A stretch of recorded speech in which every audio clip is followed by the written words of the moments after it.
Assalamualaikum warahmatullahi wabarakatuh. Kita bertemu dalam Islah Bersama Al-Mulk untuk kita melihat kepada apakah permata cahaya daripada surah yang ke-67 surah Al-Mulk yang penuh dengan pelajaran untuk mengingatkan kepada kita, terutama sebelum kita tidur, agar mengakhirkan kehidupan kita ini dengan berfikir positif, dengan membuat persediaan untuk kematian sementara yang mungkin juga menjadi pemergian selama-lamanya. Di dalam ayat yang ke-7 Allah menyatakan, A'udzubillahi minasyaitonir rajim. Idza ulqu fiha sami'u laha shahiqan wa hiya tafur.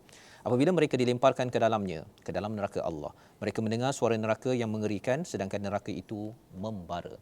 Inilah realiti, risiko paling tinggi yang Allah nyatakan dalam surah Al-Mulk untuk kita mempunyai risk management thinking. Kita mempunyai cara berfikir, pengurusan risiko dalam hidup ini. Apabila sampai ke negeri abadi, di sana, adakah kehidupan kita ingin kehidupan yang happy ever after, yang tidak ada masalah, ataupun hidup yang penuh dengan masalah?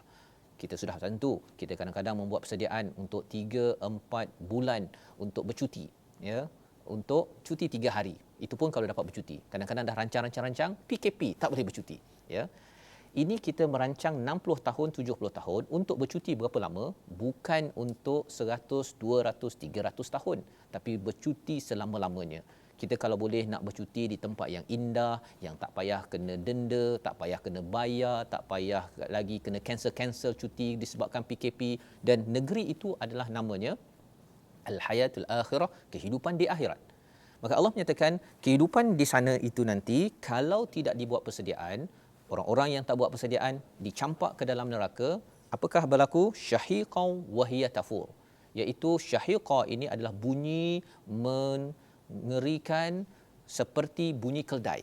Ya, bunyi keldai kalau tuan-tuan pernah pergi ke Mesir, pernah pergi ke Timur Tengah, bila diletakkan sampah atas sampah, diletakkan beban atas beban, maka dia akan berbunyi dengan bunyi yang amat mengerikan, menakutkan walaupun waktu pagi. Bila orang-orang yang pengutip sampah mengatakan biqia, ya, meminta sampah itu, tapi dia punya suaranya pun tak apa sedap didengar, apatah lagi bila mendengar si keldai itu mengerang dengan bunyi yang amat dahsyat.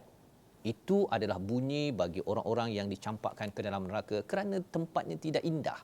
Dan wahiyya tafur, seperti cerik yang mendidih. Kalau tuan-tuan pernah menjerang air, bila bunyi itu adalah bunyi apabila dicampakkan orang ke dalam neraka. Dua perkara ini, bunyi daripada orang yang dicampakkan dan bunyi bakaran itu amat mengerikan, kerana kita yakin bahawa sebenarnya dalam rumah kita, kalau anak kita cakap tinggi suara sikit pun kita dah tak suka dah. Bila suami isteri, bila dia mengeluarkan perkataan, bila marah tu suara dia jadi seperti tak betul, itu pun kita dah tak berapa suka. Apatah lagi bila syahiqa, dan apatah lagi kalau kita cakap tafur, panasnya itu bukan sekadar panas di atas tempat kita masak air, tetapi panasnya itu mengena kepada diri kita, na'udzubillah min zalik. Ini adalah mindset yang dibina agar, ya Allah, ampunkan kami ya Allah sebelum tidur ini, ya Allah, banyak dosa buat hari ini ya Allah, harapnya kalau aku tidur ini engkau ampunkan, esok kalau bangun aku tidak lagi ingin meneruskan kesilapan-kesilapan yang ada, aku akan baiki ya Allah. Ini kesannya kalau yang hari ini terlibat dengan niat nak rasuah, besok cancel balik. Bila hari ini sudah terambil, besok nak pulang balik. Hari ini rasa macam nak malas, besok rajin balik.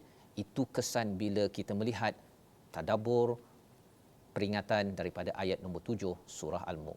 Islah Bersama Al-Mulk, World Quran Hour.